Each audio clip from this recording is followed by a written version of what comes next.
Hello and welcome to another Lighthouse Wellness Community podcast. My name is Donagh McKeown. My name is Frank O'Connor.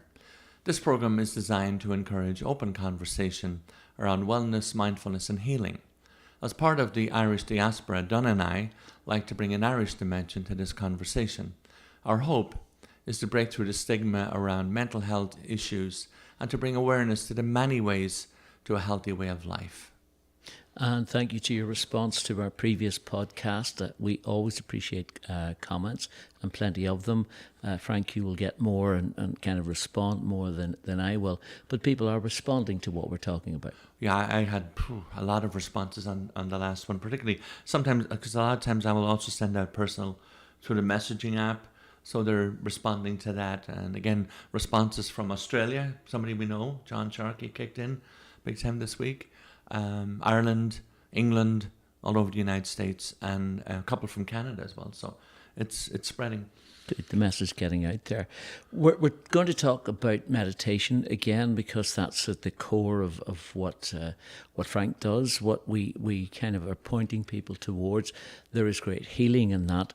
And I think you're saying that the main reason that we're concentrating on that is because of, I suppose, continuous examples of how it's working for the collective that you do, but also for individuals. Yeah, so the idea is a simple one today. Can we talk about, first of all, the benefit of mindfulness meditation, and secondly, how can we simplify it in a way that literally anybody can do immediately, straight away, without having to go to classes or anything. I obviously encourage classes because I teach them, and I do encourage. It just helps to get the support that somebody's first of all holding you accountable. Somebody also is giving you strategies, different types of ways of getting into meditation. The benefits are extraordinary. I mean, I don't really have to say too much because medically, the medical profession have done all sorts of testing, and we'll talk about meditation a lot. The mental well-being, which is primarily where we're coming from. Physical for sure. And let me stick with the physical for a moment. If you want to really check it out, here's a simple thing to do. Take your pulse and your blood pressure at home before you go into even a 5-minute meditation, and take them afterwards. And there's quite a profound difference in what's happening physiologically. So secondary, the mental health aspect of it. The more I focus on mental health, the more I think about it, the more I know that most, if not all, and I'm careful with wording here, but most mental health issues that most people are dealing with, so we're talking about stress, forms of depression, anxiety in particular, and those would be the ones lots of people are dealing with, are predominantly thought-induced. In other words, induced by my crazy thinking, or by my out of control thinking, or my frantic thinking. So that's the idea. The thought that comes to me when we're discussing this, I can hear my mum when the pressure was getting too much. Would you go and give my head peace? Right. And if you analyse it, yeah, you give me a bit of peace and quiet. Simply, that's what it meant. But the fact was she was identifying where the problem was, because one man's meat's another man's poison. One man's stress factor is another man's enjoyment. It's in the mind and in the thinking of it, and if it's the build-up of it. So it's giving your head peace is what we're talking about, really, isn't it? Yeah, I mean, if I think about how many times during my anxiety, depression-ridden days, and there were many, and many years, it seemed to go on forever. That's not true today, but for lengthy periods of our lives, you and I have spoken about it before. Would I wake up in the middle of the night, the mind is churning, is probably the best word. Churning and churning and churning and churning. And I had no ability whatsoever to stop it. Many times having to get up out of bed, pop a Xanax or something, or a sleeping pill, to try and ease that off so I could get some sleep. So I had coffee with a friend early this morning who's a teacher. And he told me this extraordinary, no, actually he's not a teacher, it doesn't matter, but he told me this extraordinary statistic. He was talking to somebody in our school system here in Petaluma. 40% of the students are on medication. That's insane. That's pretty crazy, isn't it? Mostly anxiety, stress-related stuff. Particularly as you get into high school and college, that seems to ramp up. that says something about the society we live in. I'm not just picking on Sonoma County, Petaluma. I mean, the West in general, we have that issue of people being, not able to live a normal, peaceful life. I wanted to explain it a little bit better by telling a truthful story. I was telling you earlier on, I have, as you know, done a personal coaching, mindfulness coaching, meditation practice. And I have an individual, I have to be careful with anonymity, but an individual that I'm working with who's this person in their mid-50s, approximately, and has had to deal with intense chronic pain for over 30 years, to the point where the narcotics that she was on, and they were Demerol, heavy-duty narcotics, began to wear off, were not working. So her trainer referred her to me. The two things I would say: one, because she was in such intense pain for so long, she was literally willing to try anything. So there was a level of acceptance and surrender there that normally we would have to kind of, with a so-called normal person, we'd have to walk down that road a little bit first. With her, it was simply, boom, let's do it. In the first session of meditation, just using simple breathing technique, and we'll talk a bit about that in a moment, she got to a space where she was able to experience about 1 minute of tranquil solitude, peaceful space, with nothing happening. With nothing happening means no pain, no physical sensation, just a beingness, being in the space. Now seems like very little, but for her, actually miraculous. And I knew where she was going to go with it, because the truth is, if she could get 1 minute, she could get 5, she could get 10, she could get 8 hours, etc., etc. We're now going into our 4th session, and we have now got to the point of where the last session we were able to do 15 minutes of clear meditation with her. And what's happening for me is it's inspirational watching that unfold. What I know to be true within myself, when you see it unfolding in another person, and that person doing it themselves, because all I can do as a coach is lead somebody, not even lead, support them in the movement towards that space. You're not taking the ownership of the success. You're celebrating in the fact that you're able to be part of the provision of the conduit, if you were. Yeah, that's it. I mean, in the words of two people that I happen to admire a lot, one is Buddha. He speaks highly of you. He does, and I like that he does. I like that fact.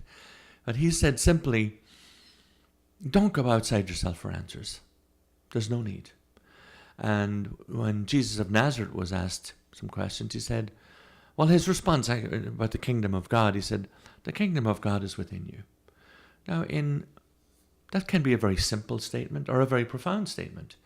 I mean, it was either a very profound statement or probably not a good joke, really. I mean, it's either true or it's not true.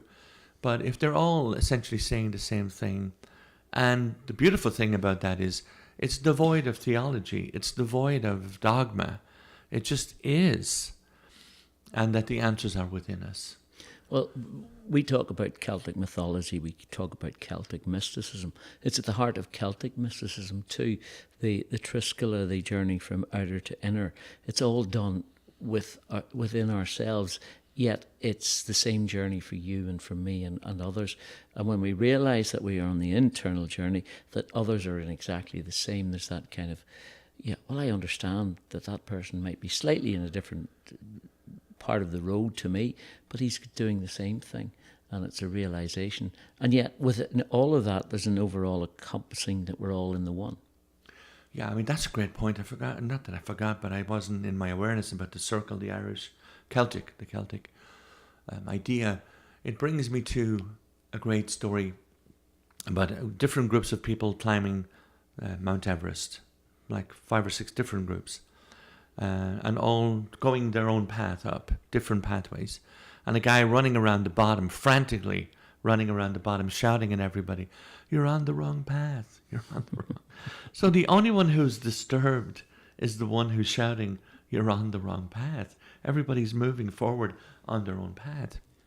And the second thing you reminded me of is that the truth is available in all sorts of spiritual disciplines, all sorts of religious movements.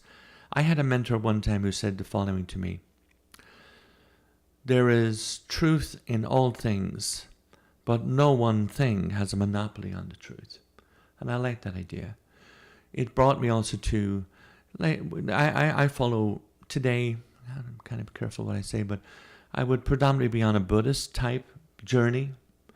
And yet I go back all the time to Christianity. For example, my favorite guy, St. Francis of Assisi, who I'll be in Assisi in about a month, which I'm really looking forward to, said, the one you are looking for is the one who is looking. That was Francis of Assisi. That's very deep mystical thought. And it's from a Christian mystic, from a Catholic mystic.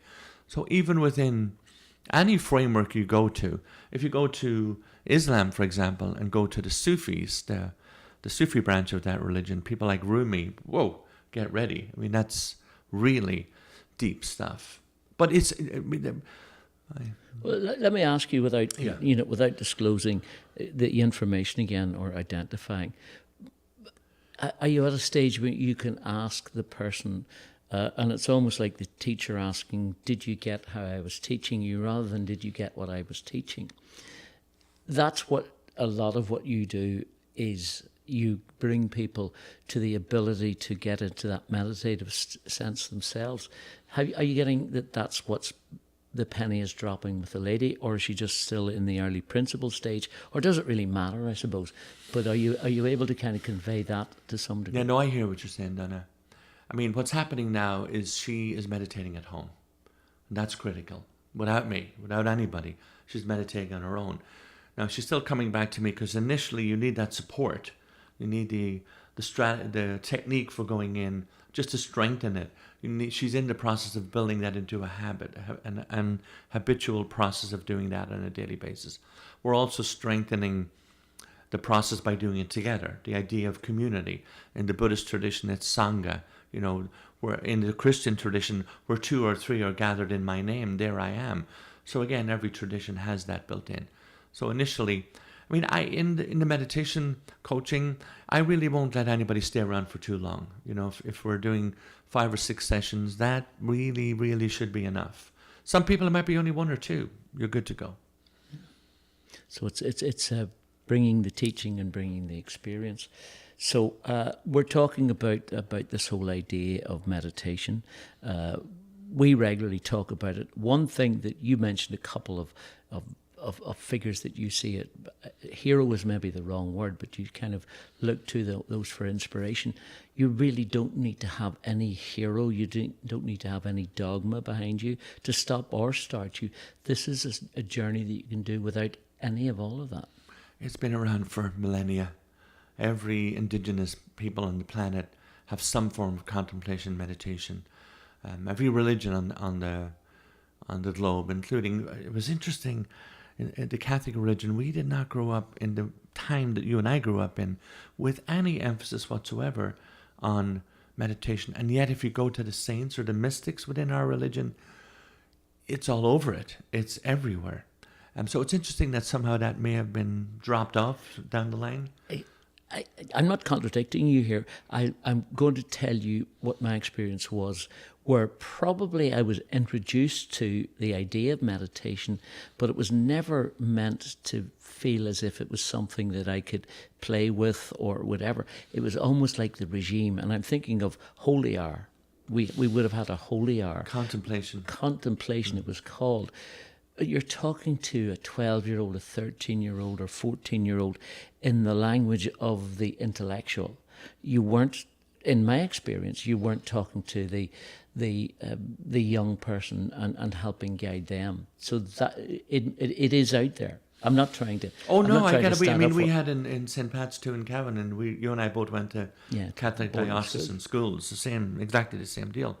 The week of prayer and fasting. Yeah, a couple of days of silence even, and what you're doing there essentially is going to a meditative state. However, instead of explaining and helping us with that, they would say, recite rosary or do something, whatever. Nothing wrong with that. There is a little difference between contemplation and meditation. Contemplation tends to take a thought or a prayer or a principle or something that you just kind of focus your concentration on that. Meditation, it's just that slight little shift, is more about the silence. I go to the silence. I quoted Albert Einstein at our Wednesday meeting this week. Albert Einstein said the following: I think 99 times looking for solutions, and I find nothing. I go to silence, and the answers come to me. That's Albert Einstein, the scientist. That's kind of what we're talking about. Can I get to the silence? Can I get to the space where I'm just in presence? That's language is tough around this. I get it. It is, but it's as simple as saying, if I'm talking, I'm not allowing anything in. If I'm giving my knowledge, I'm not allowing other knowledge or other opportunity to come to me. So it's there in the kind of the principle in your head. It's also there in the physicality of speaking. If you shut up, you'll learn more. Amen. I mean, I've no argument with that at all. So should we take like 5 minutes and go through a little process before we run out of time? Because there's a lot of we could talk and explain for on and on and on. And I'll just give now anybody sitting at home just a brief introduction that you can do anytime to a meditative practice. And if you want to follow along with me, I'll actually close my own eyes too. And if you're sitting at home, you can do the same thing. So what we want to do initially is just focus in on our physical body. And a simple way to do that is just feel your bottom sitting on the seat, your feet on the floor. Just be aware of your physical body, your head sitting, comfortably on your neck and shoulders, fully supported. And then all we're going to do is just kind of scan through our bodies, just starting at your head area. Just bring awareness, attention to that area. Bring your attention to your shoulders, arms, all the way down to your hands and fingers. Bringing attention to your chest area, into your abdomen, lower body, thighs, calves, legs, feet, all the way down to our toes. In a very simple way, just bringing awareness to our physical body. Now we'll do the following. We'll take a few moments to go to breath. And breath is eternal. Breath is always present. It's simply something that we just bring our attention to. If breath is not present, we have a whole different issue. So for those of us who are still living, breath is ever present. And we'll do it in the following way. We'll count from 1 to 10, and breathing in and out to the count of 1, breathing in and out to the count of 2, etc. I'll count us through. As you breathe in and out, breathing in through your nose, out through your mouth. Breathing in a fairly deep but very relaxed way. The idea is to have no stress or strain to it. So breathe with me in the following way. Breathing in and out to the count of 1. Brief pause. In and out to the count of 2. Brief pause. In and out to the count of 3.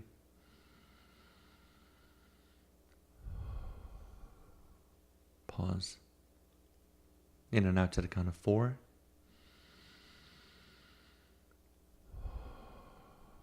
Pausing.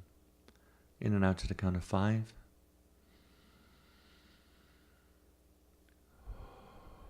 Pausing. In and out to the count of 6.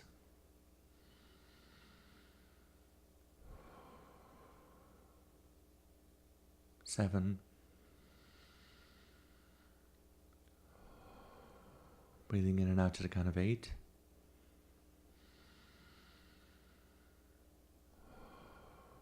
Pause between breath. In and out to the count of 9.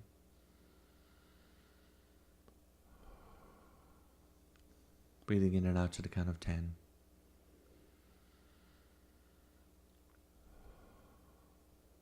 And that's the process. Now, at any time thinking mind returns or comes back in, we do the following in a very simple, gentle way is the real idea. Acknowledge the presence of our thoughts. I would usually say something like, okay, I see you there. That's okay. Welcome. I acknowledge your presence. I know you're present. However, I'm just letting you know, at this moment in time, I choose to bring my attention and my awareness back to my breath. I'm just going to letting your thoughts gently float on by. And don't worry, they'll come back. They'll circle back around again. So we just gently let them move on by. We're not trying to control thought. We're simply just bringing awareness back to breath. And we just simply go back to breath, breathing in and out to the count of 1. If at any time you find yourself counting, maybe your count's all of a sudden gone to 20, again, that's okay. We're not looking for serious concentration here either. We simply bring our attention back to the first breath count, 1 again. 2, and so on. The other thing you begin to notice, as you do the breath count, it begins automatically of its own accord to slow down. The breath counting will slow down. Your breathing will begin to slow down. And then here comes thinking again. Okay, there it is. I see you. I acknowledge you. I know you're present. Did I pay that bill this morning? Oh gosh, I forgot to return that phone call. I simply have a little brief conversation with thought that says, I hear what you're saying. However, please know my choice right now is to bring attention and awareness back to my breathing. I'm going to let you just float on by. And you can visually see the thoughts just float on by. That's the process. And we don't really need to go into much deeper explanation than that. If at any time you find yourself with the thinking coming on heavy, just go to breath every time. Just return to breath. If you can get 1 minute of breath count just in a gentle way, know that that's 1 minute you didn't have before. That's better than what was there before. If you get 5 minutes, fantastic. 10, 15, 20 minutes, absolutely beautiful. Anybody, anytime, any place can get that brief time where the thinking is not frantically in charge and in control. I like to call it taking a vacation from the thinking mind. So that's the process. That's a very simple process. If you have questions, let us know. Write to us on Facebook, write to us on YouTube, our email, any way that you can reach out, by all means, feel free to. If you go to our Facebook page, my phone number is there too, under Celtic Mindfulness. Feel free to call. And on that subject of Celtic mindfulness, I think we're going to change the name of the podcast to Celtic Mindfulness. It's kind of developed that way. So look out for Celtic Mindfulness podcasts in future. Yeah, we're already doing some stuff on the Celtic Mindfulness YouTube channel. So we just want to consolidate everything into one place, that we don't have people running to Lighthouse Community, Celtic Mindfulness, and Frank O'Connor individual page, Donagh McKeown. And we just, in particular in relation to what we're doing here, that we have one space. So is it time to tell us more about what we talked about briefly a week or two ago about touring of Ireland? Yes, so 2 things are happening in relation to touring of Ireland. In relation to what we're talking about here, we're going to put together a mystical tour of Ireland, which means simply a tour of mystical Ireland. Mystical Ireland. A mystical tour of Ireland might be one that's in a tour of mystical air. Ireland. Yes, very well said. Mystical Ireland. And the idea there is a simple one. We'll bring our mindfulness in particular we'll visit the sacred sites, of which there are many in Ireland. And the focus on that will be to be very relaxed, very at ease, very mindful as we make our way through that beautiful country. So that's one. Secondly, we have a musical tour of Ireland organised by Frank O'Connor and Irish Voices. Irish Voices happens to be Donagh. We'll have full information within the next week out on Facebook. And that'll be available next week. That will happen next July, starting on 12th of July in Ireland for 9 days, 8 nights, 9-day tour of Ireland. And all the details will be available. Hopefully many of you can join us on that as well. And that'll be much more lighthearted, more about the music, just enjoying that beautiful country and going around and seeing all the different places that many people in the United States in particular have heard about but have never seen. So that's the deal. Good stuff. Do you want to sing a song to it? No, maybe not now. Maybe later. No tip jar. Thank you very much for joining us on the Lighthouse Wellness Community podcast. Look out for the Celtic Meditation podcasts in coming weeks. I'm Donagh McKeown. My name is Frank O'Connor. Namaste.